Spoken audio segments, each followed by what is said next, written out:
Esto pasó en la Sierra de Órganos, México, en 2014. Existen lugares en la Tierra donde la naturaleza no perdona errores. Lugares donde la soledad no es una elección, sino una sentencia. Donde cada decisión puede significar la diferencia entre la vida y la muerte. Y donde el instinto de supervivencia puede llevar a un ser humano a hacer lo impensable. Daniel Ortega tenía 34 años y era alpinista experimentado.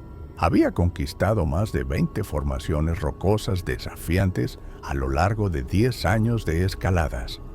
Pero la Sierra de Órganos, con sus torres de piedra volcánica de 300 metros en el desierto del norte de México, siempre lo había fascinado de forma diferente. Era una región aislada, brutalmente caliente durante el día y helada por la noche, conocida por los guías locales como Dedos del Diablo, porque las formaciones rocosas parecían manos gigantes emergiendo de la tierra. El 18 de julio de 2014, Daniel inició la escalada solo de una torre particularmente desafiante llamada El Vigilante. Era contra todas las reglas de seguridad, pero él estaba confiado. Tenía equipo de punta, experiencia, condición física. Estudió la ruta, revisó el clima, cielo despejado, temperatura máxima prevista de 38 grados Celsius. Antes de continuar, suscríbete al canal, deja tu like y comenta aquí abajo desde qué ciudad o país nos estás viendo. Tu interacción mantiene viva esta historia. En los primeros 2 días, la escalada fue casi perfecta. Daniel avanzó 80 metros, estableciendo puntos de anclaje, documentando su jornada con una cámara GoPro. Durmió en un portaledge, una plataforma suspendida fijada a la pared rocosa, todo según lo planeado. Pero en la mañana del tercer día, a 220 metros de altura, algo salió terriblemente mal. Lo que ocurrió en las siguientes 96 horas pondría a prueba los límites absolutos de la resistencia humana.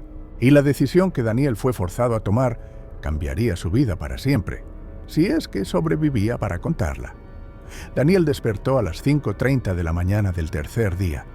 La temperatura ya estaba en 28 grados y subiría a 40 grados en pocas horas.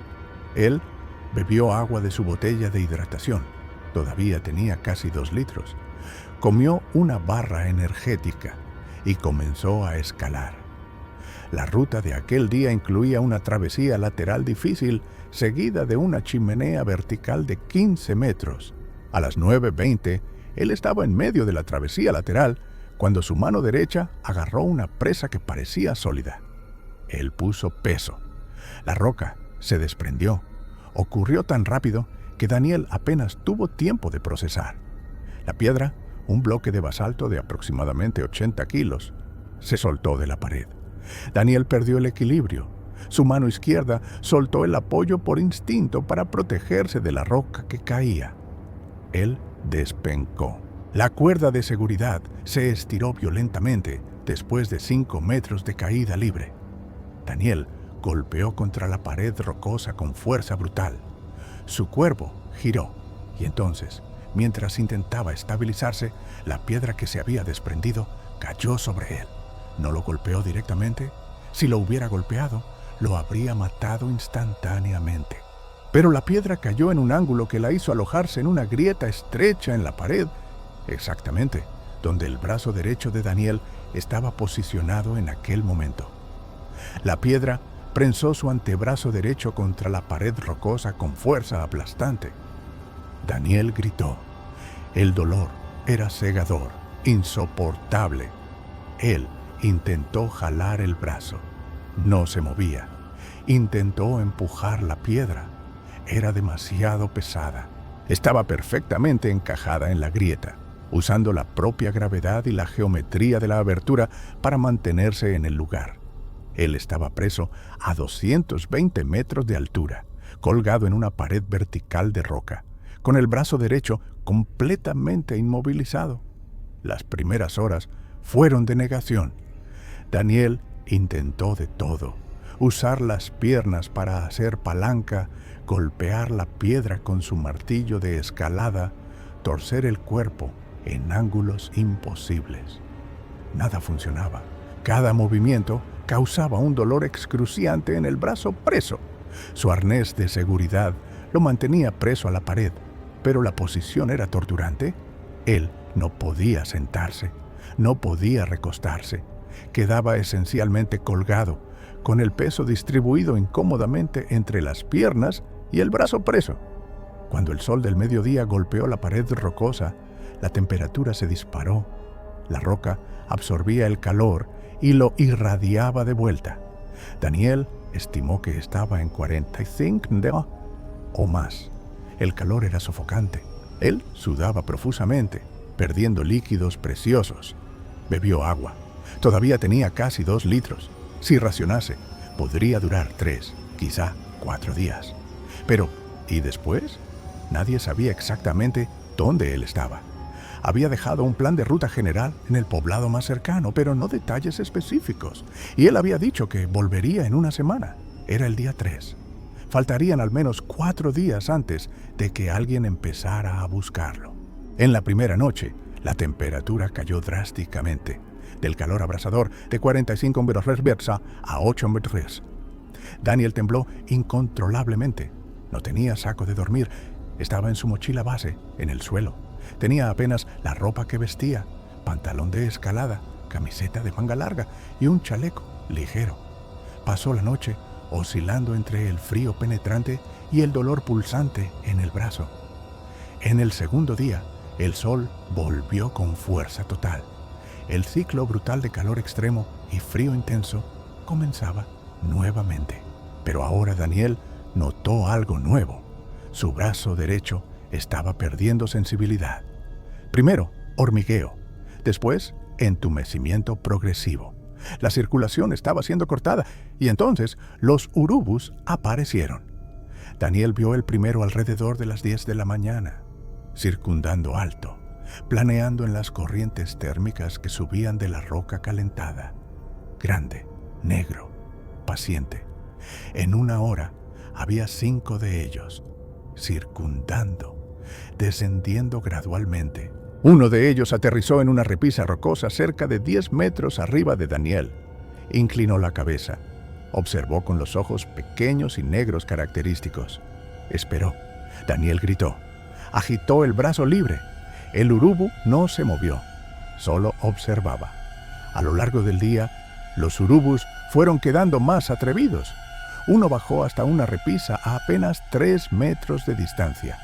Otro aterrizó en una grieta lateral, tan cerca que Daniel podía escuchar sus garras arañando la roca. Y entonces uno de ellos se acercó lo suficiente para picotear su bota. Daniel pateó violentamente, casi perdiendo el equilibrio. El urubu retrocedió casualmente, sin prisa. Esperó algunos minutos. Volvió. Esta vez mordisqueó la pierna de Daniel. Las garras rasgaron el tejido del pantalón. El horror absoluto se instaló. Los urubus estaban probando si él estaba muerto lo suficiente. Estaban determinando si él todavía podía defenderse. Y a cada hora que pasaba, Daniel quedaba más débil. En el tercer día, Daniel estaba delirando. El sol implacable, la deshidratación progresiva. Él había acabado el agua la noche anterior y el dolor constante estaban destruyendo su mente. Veía cosas, escuchaba voces, pero los urubus eran reales. Ahora había al menos 8 y estaban quedando agresivos. Uno de ellos picoteó su mano libre cuando Daniel dormitó por algunos segundos. El dolor agudo lo despertó inmediatamente. Sangre corría de un corte en la palma de la mano. Ellos no estaban más esperando. Estaban comenzando a alimentarse. Fue cuando Daniel tomó la decisión. Su brazo derecho estaba completamente muerto, sin sensibilidad alguna.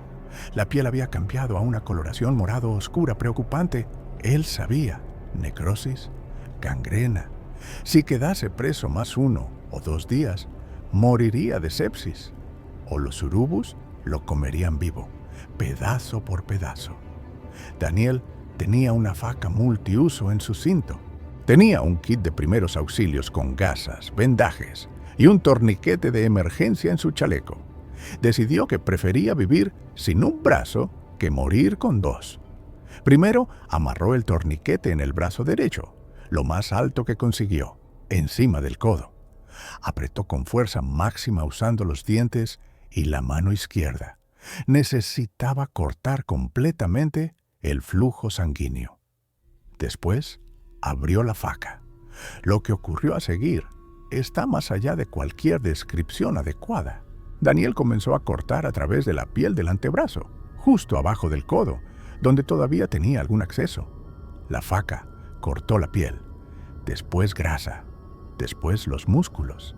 Él gritó hasta no tener más voz. Lágrimas corrían por el rostro cubierto de polvo. Vomitó bilis, pero continuó cortando. Tendones eran imposibles de cortar. Eran fibrosos, resistentes. Él necesitó cerrar.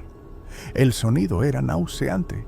Cerró a través de nervios, cada uno produciendo una explosión de dolor eléctrico que recorría todo su cuerpo. Y entonces llegó al hueso, el radio y la ulna, imposibles de cortar con aquella faca pequeña. Daniel necesitó quebrar los huesos. Usando el peso de su cuerpo y el posicionamiento de la piedra, él torció el brazo repetidamente hasta oír el crujido del radio quebrando. Después, la ulna. Continuó cerrando a través del hueso quebrado, removiendo fragmentos. Llevó 4 horas. 4 horas de agonía que redefinieron el significado de la palabra dolor.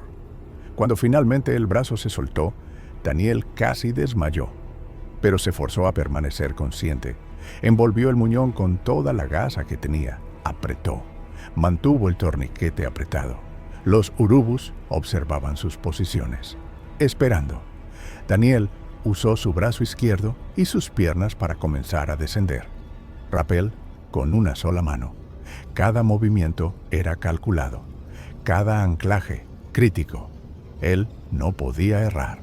Un error y caería 220 metros. Llevó 6 horas para descender lo que había llevado 2 días para subir. Cuando finalmente tocó el suelo, desabó. Fue encontrado 14 horas después por un guía local que pasaba por el área. Daniel estaba semiconsciente, en shock severo, deshidratado y con infección avanzada. Fue transportado para Chihuahua. Pasó 3 semanas en cuidados intensivos. Además del brazo amputado, desarrolló insuficiencia renal temporaria por deshidratación extrema y perdió 18 kilos. Pero sobrevivió. La historia se tornó un titular internacional. El equipo de Daniel, incluyendo la GoPro, que documentó partes de la aprobación, fue recuperado. Las imágenes son difíciles de ver. Daniel nunca volvió a escalar solo. Trabaja hoy como instructor de seguridad en escalada y conferencista motivacional. Usa una prótesis avanzada en el brazo derecho. Cuando preguntado sobre aquellos días en la pared, él siempre responde: la montaña no me prendió, yo me prendí, y ella me dio una elección, el brazo o la vida. Elegí vivir. ¿Y tú? ¿Tendrías el coraje de hacer lo mismo? ¿Hasta dónde irías para sobrevivir? Deja tu opinión en los comentarios. Suscríbete al canal para más historias de supervivencia extrema y activa la campanita para no perder ningún caso de resistencia humana.